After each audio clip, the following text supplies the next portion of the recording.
You're listening to Kizuki, the podcast. I'm Mae Yoshikawa, and I define the Japanese concept of Kizuki as the following.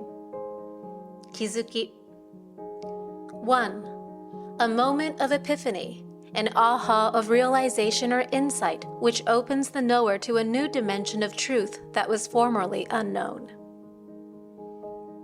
2. Steps in an incremental growth of awareness, resulting in a movement from ignorance to greater awareness of the bigger picture. A kind of knowing that cannot be undone, that cannot be unrealized. As a longtime yoga and meditation practitioner, a world traveler, and curious self-explorer, I'm obsessed with Kizukis. Listen on each week for inspiring and enlightening stories that may just tip you over for your next aha. On this week's episode, busy is the new numb.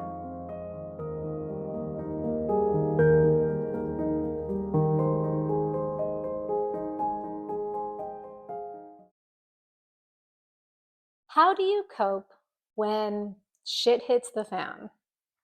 When you're pushed to your edge, you're feeling rocky inside, whether it's emotionally, psychologically, spiritually, I don't know, or maybe it's just pure exhaustion.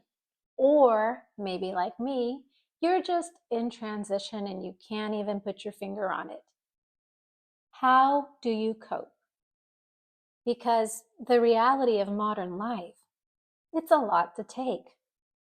It seems like we're always hustling, working hard, struggling, suffering, achieving, competing, pushing ourselves harder. It's like whipping our own butts to get things done all the time. And then there's the life that just happens, whether it's grief, insecurities, financial worries, or surprising, shocking events that just rock our world. It might be betrayal, bereavement, just pain.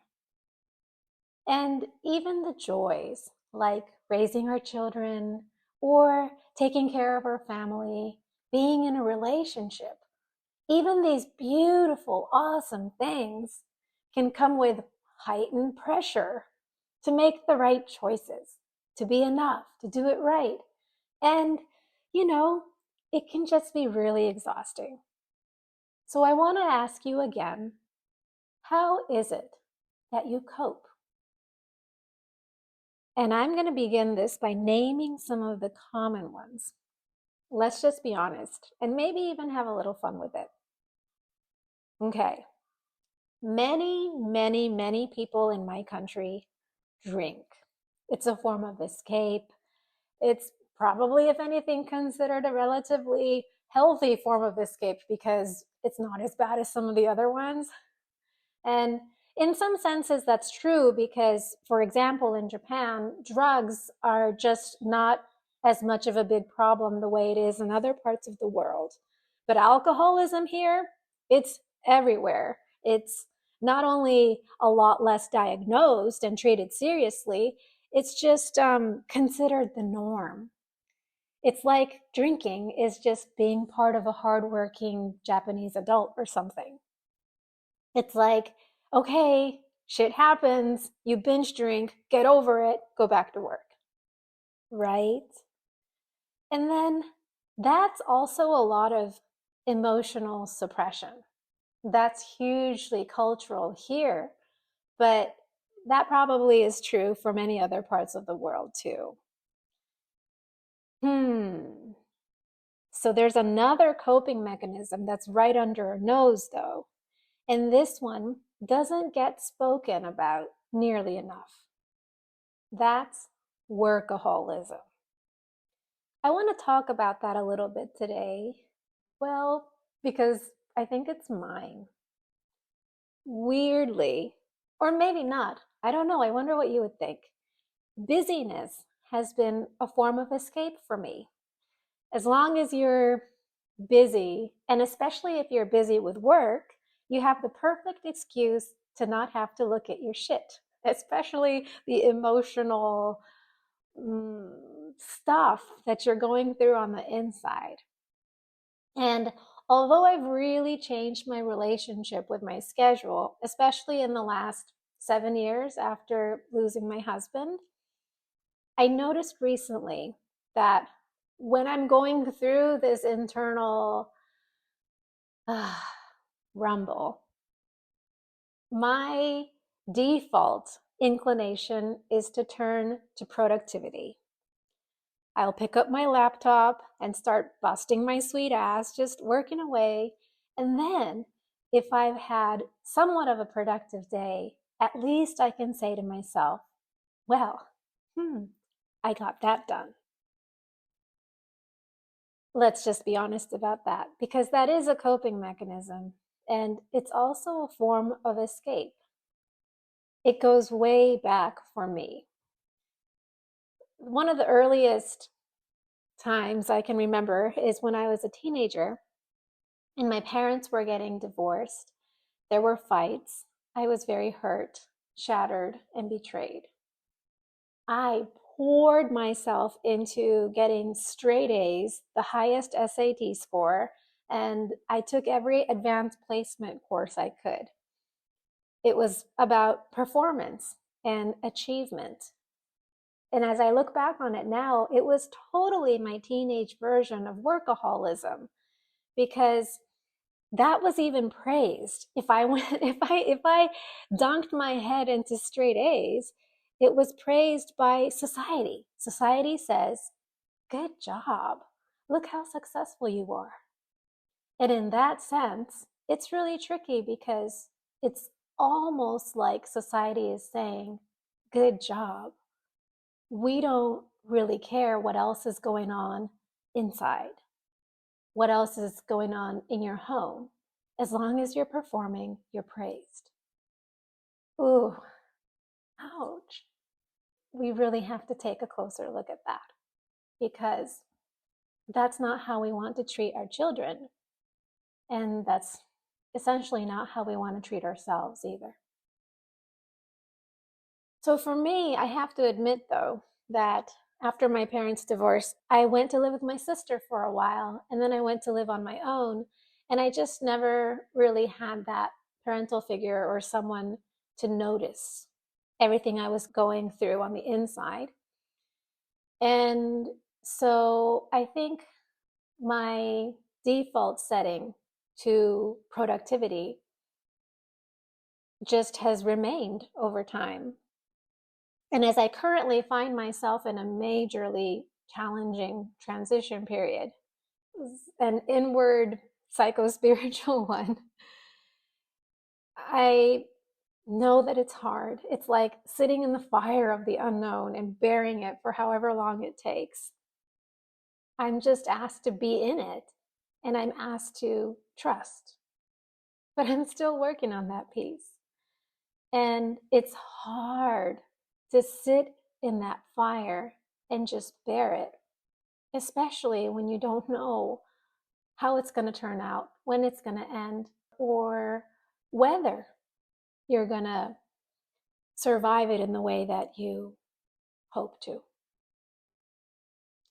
So, one of the easiest things for me to do when I don't want to sit in that fire of change is to work, because work gives results.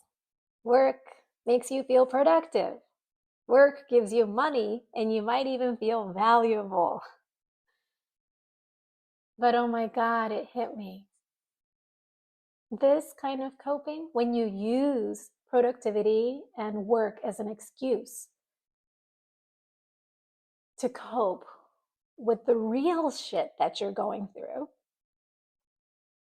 it's an escape. It's not truly kind to yourself. Yes, it helps me cope, but it's a band-aid at best. It's not a long-term solution, and it's certainly not a long-term healing solution. Ah, sigh. I think I'm ready to be kinder to myself, just all in all, including my coping mechanisms. I was listening to this interview with the beautiful author Ocean Vuong the other day, who is completely rocking my world lately. And I think it was Oprah Winfrey who asked him, "Do you get writer's block?" And what he said just gave me this huge hint, because he said something like, and I'm paraphrasing, but he said, "No, I don't have writer's block, because to say that you have writer's block, you have to have an idea of what you're being blocked from." In other words, writer's block assumes this idea that you have to produce, write this much, this fast, by this date. But no, Ocean, he doesn't treat writing like that. He treats writing with presence. And he said, "When I'm not writing, I'm thinking. And thinking is productive." And that's such a beautiful reframe. I mean, think about music. What if people only ever paid attention to the musical notes? But sometimes the pause, the silence is what's sacred, the simmer, the resonance of the non-musical notes. And in the same way, productivity isn't everything. Doing isn't everything. Because so many of us are hyper-focused on the visible, the measurable, the numerical signs of productivity. But the truth is, that's not how healing works. That's not really how life works. So I must ask again, what is your coping mechanism? How do you run? And what does it tell you about you? Most of all, is it kind to yourself? Because if it's not, maybe it's time to let even your coping be soft.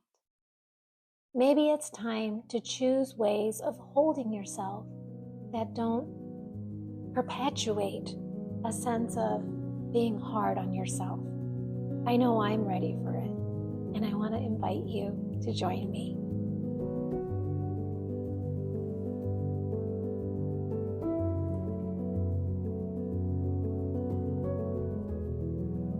Thank you for listening. Learn more about me and my Kizuki Journaling Mae Y method at my website, kizukijournaling.com. That's KIZUKIJOURNALING.com. Or find me on Instagram at MaeYoshikawa.